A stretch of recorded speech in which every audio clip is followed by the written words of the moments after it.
Para analizar este trascendental tema y este golpe al gobierno del presidente Santos, nos acompaña en estudio la doctora Clara López Obregón, presidenta del Polo Democrático. Doctora Clara, bienvenida a Noticias El Tiempo, muchas gracias por estar con nosotros. ¿Y qué significa que la Corte haya hundido el fuero militar? Bueno, en primer lugar hay que aclarar que no hundió el fuero militar.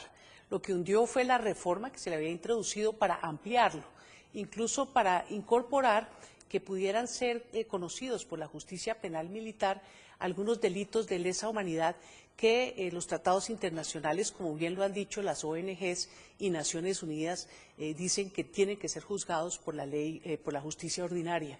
Yo pienso que el fuero como tal, pues subsiste el que ha existido toda la vida en Colombia desde la Constitución de 1886 y ese fuero protege a los miembros de la fuerza pública cuando en actos del servicio cometan algún delito y eso lo va a juzgar la justicia penal militar.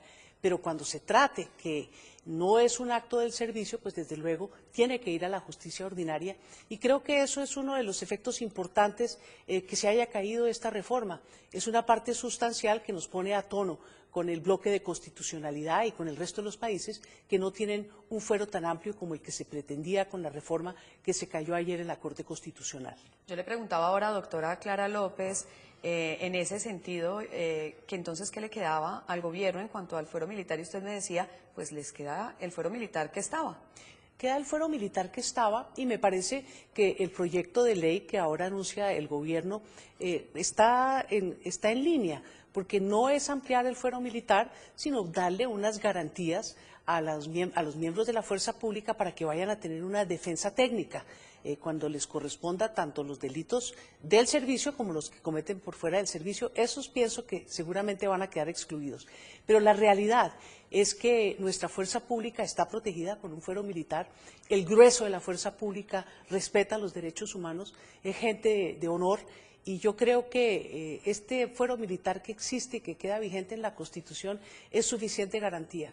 Aquí lo que pasa es que se ha hecho mucha política con la ampliación del fuero militar y creo que es inconveniente dejar ese sabor ante la opinión pública, especialmente la opinión pública internacional, de que nuestra fuerza pública quiere ampararse en un fuero ampliado para no responder por los derechos humanos. No creo que esa sea la política del Estado, ni creo que esa sea la intención de la fuerza pública en Colombia.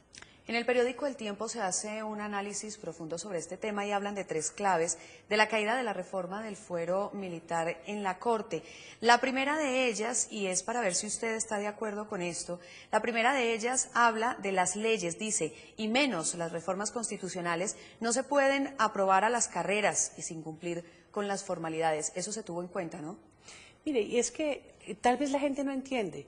El procedimiento en la materia de la construcción de la ley y mucho más exigente en materia de una reforma constitucional es sustancial, porque ni más ni menos que son los fundamentos, la parte estructural de cómo se adelanta el debate democrático al interior de las cámaras del Congreso. Entonces, sí es sustancial que no se haya respetado el reglamento tal y cual lo contiene la Ley Quinta, que es la que dicta cómo se deben aprobar las leyes, y cuando no se cumple con esos principios y con los procedimientos, lo que en esencia está sucediendo es que no hay el pluralismo ni el respeto por las posiciones de las minorías que debe existir en todo debate público. La prisa con que presionó el señor ministro de la Defensa Nacional esa aprobación creo que fue una ligereza, porque las cosas no por hacerse más rápido quedan mejor hechas. El segundo punto, la segunda clave de la que hablan en el periódico El Tiempo dice, aun si el fuero hubiera pasado este examen, no estaría a salvo todavía en la Corte. La que se definió ayer era la primera demanda de 3 contra la reforma del fuero militar. ¿Está de acuerdo? Estoy totalmente de acuerdo, esta era una demanda sobre el procedimiento, pero hay otras demandas que están interpuestas sobre el fondo. El contenido mismo de la ampliación del fuero militar al que me refería anteriormente, y ese es un examen muy riguroso, porque la Corte tiene que verificar que no haya un cambio de constitución, y temas como los de amparar los delitos de lesa humanidad, algunos de ellos, no todos, por un fuero militar, creo que quedaría como un cambio de la Constitución que no es de recibo. Pero pues nos quedamos esperando el pronunciamiento de fondo, porque se ha caído por razones de procedimiento que no son subsanables según la propia Corte Constitucional, y tendría que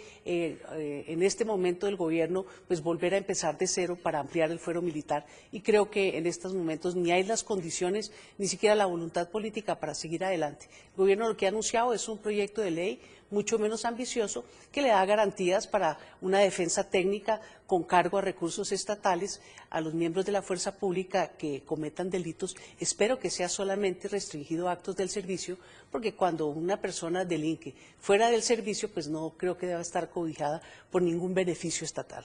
Bueno, doctora Clara López, muchas gracias por analizar este tema, por ayudarnos a entender por qué se hunde entonces esta reforma al fuero militar. Muchas gracias. A ustedes, muchísimas gracias. Muy buenas tardes. Buenas tardes.